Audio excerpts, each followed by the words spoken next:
উস্তাদ, আজ রাইতে মনে হয় না কপালে মাছ আছে। এই মরা হতে কেউ আসে না, আমরা কেন এলাম? গলা না মামতি, পানিতে শব্দ করতে নাই। তুই নতুন তাই জানোস না, নদীর কান আছে, মরা দহ মাছের খনি। কিন্তু এইখানে ওরা থাকে। চুপচাপ জাল গোছা, বিসমিল্লা কইয়া ফেলার প্রস্তুতি নে। ওরা মানে? উস্তাদ, আপনি কি ওই পাগল হাসির কথা বিশ্বাস করলেন? ঘাটে আসার সময় বেটা কেমন চোখ উল্টায় কইল, যাইস না, লাল লন ঢাক জ্বলবো। আরে পাগল ছাগলের কথায় কান দিলে কি পেট চলবো উস্তাদ? হাসরে আমি 30 বছর ধইরা চিনি। ও পাগল, কিন্তু মিথ্যা কথা কয় না। গত আমাবস্যায় ও মানা করছিল করিম মাঝিরে। করিম শুনে নাই। পরের দিন করিমের লাশ ভাসছে এই দহে। চোখ দুইটা কে জানি উপয়ানি ছিল। হাসুর কথা ফালাবি না। আর এই দহের ইতিহাস তো জানোস। ইতিহাস দিয়া কি করবো? মাছ পাইলে বেচমু, না পাইলে বাড়ি যাবো। সাবধানে কথা কো। গ্রামের মুরব্বীরা কয় বহু বছর আগে এক নতুন বউ বাসর রাইতে নৌকা ডুবি লইয়া এইখানে মারা গেছিল।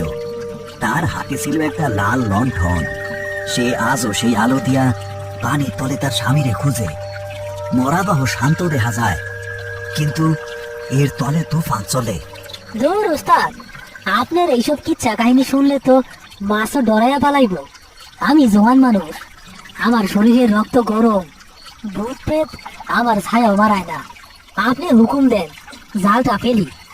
বড় একটা বল পাইলে কাল সকালে বাজারে ধুম পইরা যাইব। হ্যাঁ, তোর সাহস আছে, কিন্তু বিশ্বাস নাই। নদীতে বিশ্বাস লাগে রে পাগল। নে, আল্লাহ রে ডাক। আর মনে রাখবি, যদি পানির নিচে কোনো আলো দেখোস বা নুপুরের শব্দ শুনোস, তাকাবি না, সোজা বইঠা বাইয়া ডানায় উঠবি। আচ্ছা আচ্ছা, ঠিক আছে, বিসমিল্লাহ।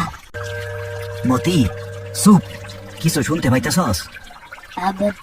কই, কিছু না তো উস্তাদ, শুধু তো পানির শব্দ। আপনি বেশি চিন্তা করতেছেন। বিড়ি ধরাই একটা, শীতটা কমবো। খবরদার, আগুন জ্বালাবি না। আগুন ওদের ডাইকা আনে। জালের দড়ি ধর, মনে হয় সময় হইছে। মতি অনিচ্ছা সত্ত্বেও জালের দড়ি ধরলো। শাহাবুদ্দিনও হাত লাগালো।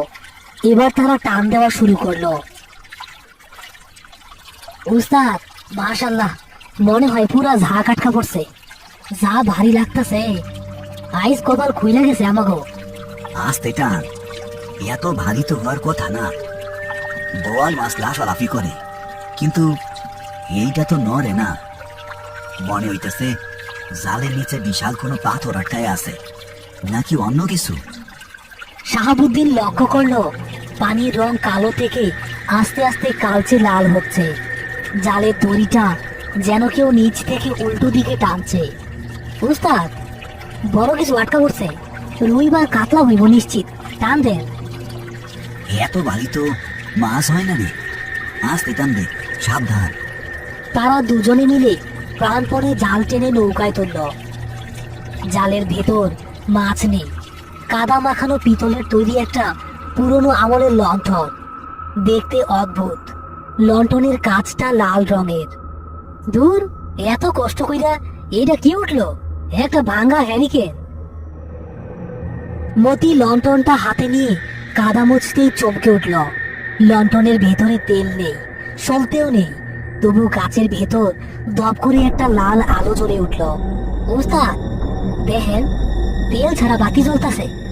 এইটা তো সাধারণ জিনিস না, বাজারে বেচলে মেলা টেকা পাবো। মতি, ফালাইয়া দে, এখনই পানিতে ফালাইয়া দে। ওইটা লাল লণ্ঠন, ওইটা মৃত্যুর পরোয়ানা।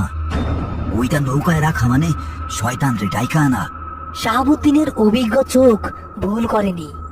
লণ্ঠনটা জ্বলে ওঠার সাথে সাথে নদীর শান্ত পানি হঠাৎ অস্থির হতে শুরু করলো।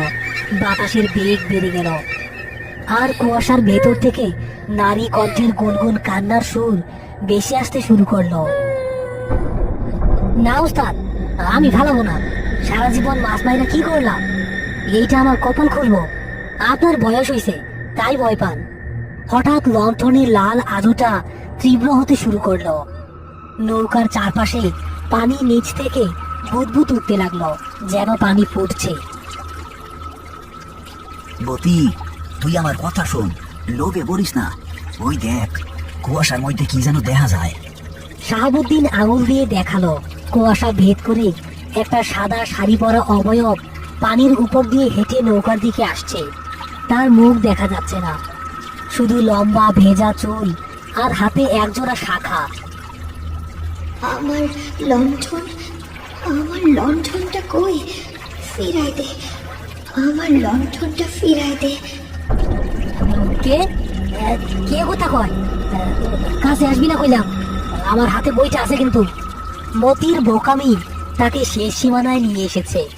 সে খেয়াল করেনি লণ্ঠনটা এখন আগুনের মতো গরম হতে শুরু করেছে, আর সেই ছায়ামূর্তি এখন নৌকার একদম কাছে, তার হাত নৌকার কিনারায়।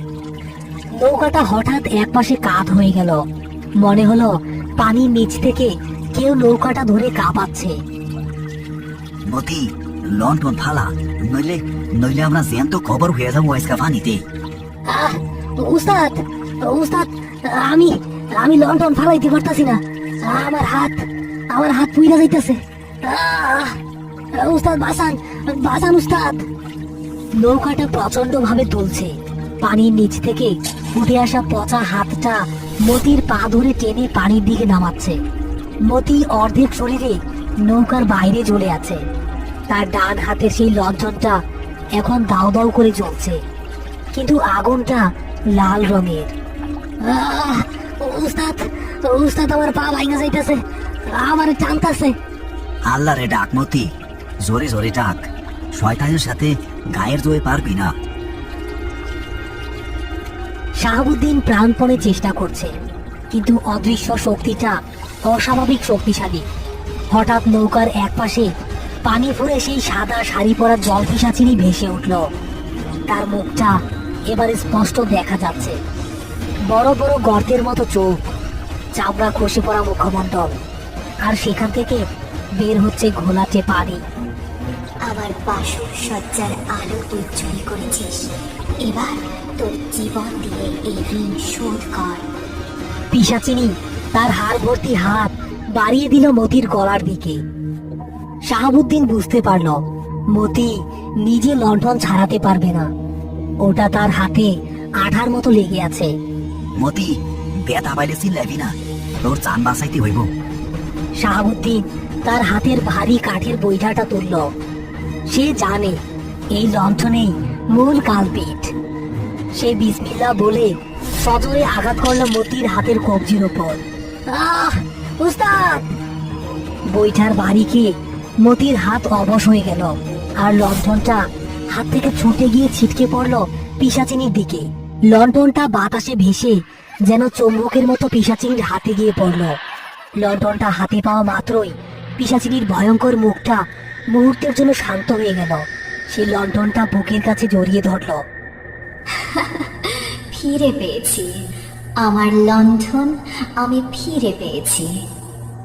এবার পিশাচিনিটা ধীরে ধীরে পানির নিচে তলিয়ে যেতে লাগলো। সাথে সাথে মতির পা ছেড়ে দিল পানির নিচের সেই অদৃশ্য হাত।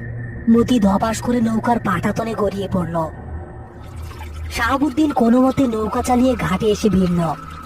মতি নৌকার পাটাতনে অজ্ঞান হয়ে পড়ে আছে। তার ডান হাতটা কয়লার মতো কালো হয়ে গেছে, যেন আগুনে পুড়ে গেছে। ঘাটে বসে আছে পাগলা হাসু। সে নদীর দিকে তাকিয়ে খিলখিল করে হাসছে। কি গো শাহাবুদ্দিন, কইছিলাম না মরা দহে নতুন বউ সাজে, লাল বাতি চালাইয়া বরের অপেক্ষা করে। পোলাডার কপাল ভালো, জানটা রাইখা হাতটা নিছে। চুপ করো আশু ভাই, পোলাটা মইরা যাইব। জলদি কবিরাজ ডাকো। শাহাবুদ্দিন জানে মতি বেঁচে ফিরলেও সে আর কোনোদিন আগের মতোই থাকবে না। পিশাচিনীর স্পর্শ যার গায়ে লাগে তার রক্তে আজীবন ভয় মিশে থাকে।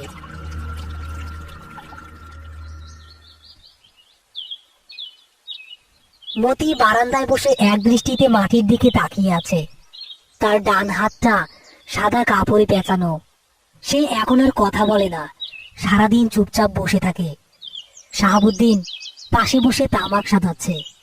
মতি, কালকে তো পূর্ণিমা, নদীতে যাবি? নতুন জাল কিনছি। মতি ধীরে ধীরে মাথা তুলল। তার চোখের নিচে গভীর কালির দাগ। ওস্তাদ, একটু কানে কানে শোনেন না। হ্যাঁ, কি শুনবো? বল, কি বলবি? পানির নিচে গুনগুন গান গায়, আমারে ডাকে, কয় বাতি তো পাইছি, এখন তেল দিবি না? শাহাবুদ্দিন চমকে উঠল। সে মতির দিকে তাকালো।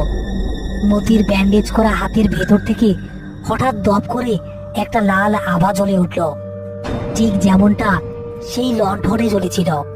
শাহাবুদ্দিন বুঝতে পারল লণ্ঠনটা নদীতে ফিরে গেলেও তার অভিশাপ মতির শরীরের ভেতর বাসা বেঁধেছে। মতি এখন সেই লণ্ঠনের সলতে। যে কোনো অমাবস্যা বা পূর্ণিমা রাতে মরাদহ আবার তার